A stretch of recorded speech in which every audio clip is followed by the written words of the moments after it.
My name is Aimee Cruz. I am the founder and CEO of Moms on Maternity. I am mom to two amazing young boys.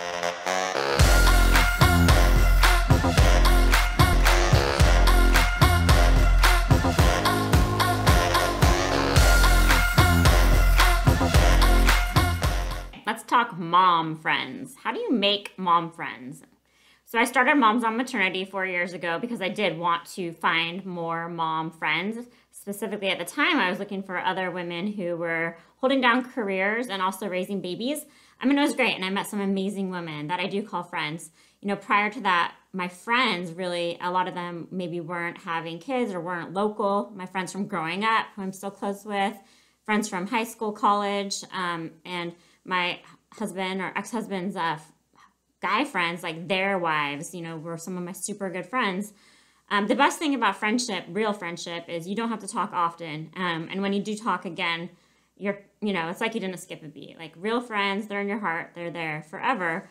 And it means a lot. They know who you are. But mom friends has been an interesting journey. And I lately have been meeting moms through school and karate and soccer, the activities my kids are involved in. Mom came up to me after picking up our kids the other day from school and asked me, hey, do you want to do an Easter egg hunt at our house? And we'd only spoke previously one time, but she was super sweet and we seemed like we'd get along. But then I started thinking in my head, I wonder if I should maybe invite her and her child to come camping with us. And at what point, would that be awkward? So it's kind of figuring out, do we click enough to actually do something like that and take that next step? It's so weird. It's almost like dating, but with a mom friend.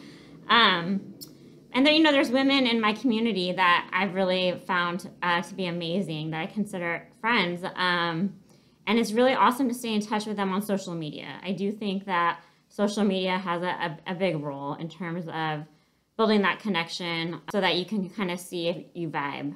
Because, there are some people that just make you feel more comfortable. And those are probably, the people that you do end up wanting to spend your time around.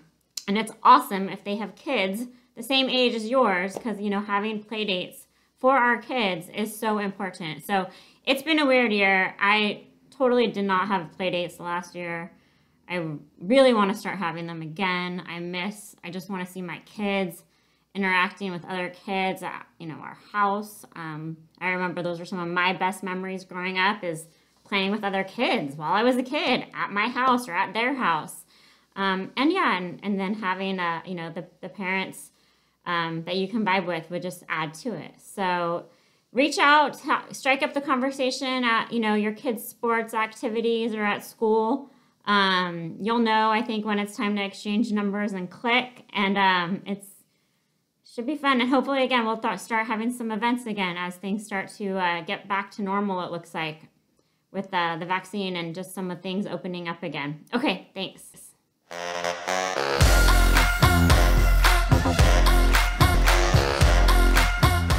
Okay, so am I the only one that in a relationship with anyone, when I get angry, the first thing I want to do is run away, hide from it, just leave the situation?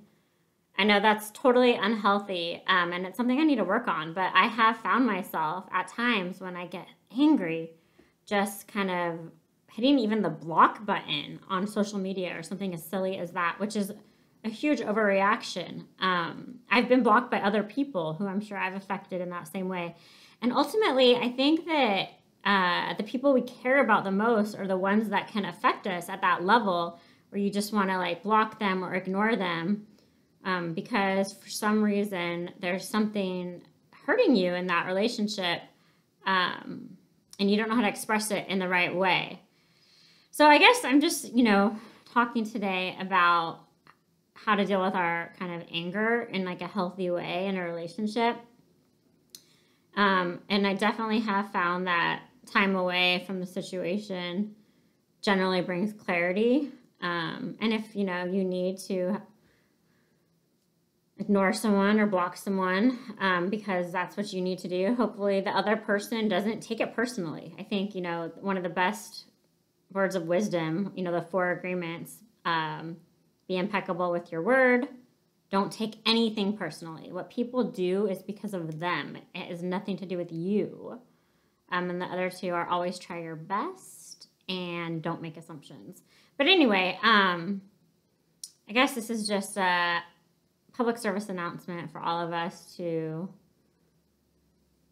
think about times we've used the block button. Maybe use it more sparingly, unblock people. You know, recovering from a fight, the recovery of like becoming close again with someone or rebuilding something after a disagreement, that is actually where the magic happens. And that's how the strongest ties are formed. So here's to making up and moving on and recovering in relationships.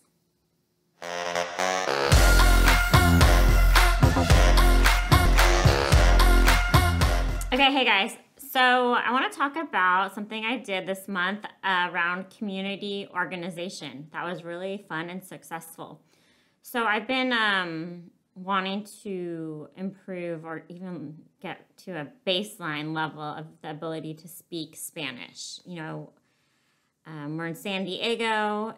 Mexico's right there. It's an incredible country, beautiful coastline, amazing culture, food. So been wanting to get down there more and really be more confident in my ability to have a conversation. So put a note out in my local community's Facebook group. Hey, is there any Learn to Speak Spanish clubs? If not, should we start one? And I was shocked at the reception. I mean, so many comments coming in on my post. I'm totally interested in this. I want to learn too. You know, me gusta. Lots of people would write some stuff in Spanish on the thread, but mostly English, like interested. It got up to at least 90 people. So I'm like, whoa, what do I do now?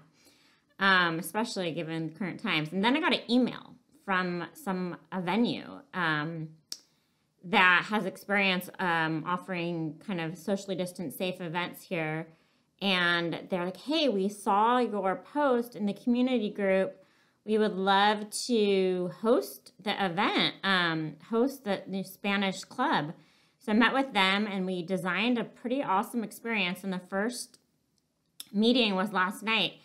So everyone arrived, got kind of an understanding of who was there in terms of their level of ability to converse in Spanish, you know, beginner, intermediate, advanced, had a Spanish speaker say some words up front.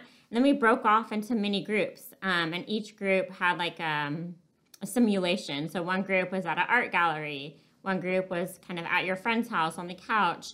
One group was at a restaurant or a bar. And then the other group was at the doctor's office or pharmacy. And we had scripts and people would go back and forth conversing in that simulation. And we'd rotate from group to group. And it was really fun, and it was great last night. Definitely think it was a little too advanced for me, so I'm going to probably have to I think we're going to try a little bit more of a basic level of conversation for the next meetup. But it was just so cool to see how that came together, you know, throw the idea out, see the interest, you know, think people will step up if they want to help as well, and that's how you know when it comes together sort of that easily, it's really beautiful.